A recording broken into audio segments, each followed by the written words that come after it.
Well, interesting story. I had a girlfriend, and her father owned this big farm up by Rockford. So I decided, well, why don't I take a break from the music for a minute, and maybe I should try growing pot. So I moved up to outside of Belvedere, Illinois, and decided I was going to be a pot farmer, you know, which is kind of in vogue now, you know. But this was what, the early 70s, right? Yeah. But then her father came and sprayed all my stuff and killed all my plants. I said, and right about at that time, I got a call from Mike Safran, and he said, man, I got this band. Would you come and join it? It's an original band called Pavlov's Dog, and we have a house gig at the Chase Park Plaza. So I moved back to St. Louis and joined the band Pavlov's Dog. How long did the house gig last? And the house gig lasted about 4 months, but typical.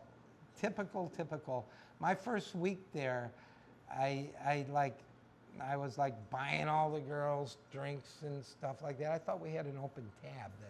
And then it came time for me to get paid. I was supposed to get like $375 a week. They said, well, you owe us like $175. It's like the Blues Brothers movie, you know. Oh, right. When I joined the band, we rehearsed a lot and wrote songs and started working on doing demos and stuff. Original material. Original material. Is that the material that led to the record? Yes, it is. And we did our demos, and we made an acetate of a song called Subway Sue and brought it to Shelley Grafman, and he played it on Keishi, and the people in St. Louis went crazy over it. All the record companies wanted us to be signed to them, and there's a big bidding war that went on, and we were actually signed to the biggest deal in the history of rock and roll. It was in the Guinness's Book of World Records and stuff.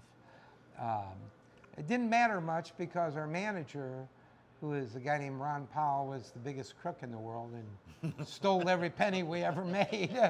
The original group recorded 3 records, and about the time our manager, who was a real con man, wound up in prison for 15 years, the record company said, hey, you guys are going to have to get a new manager, or we're going to have to drop you.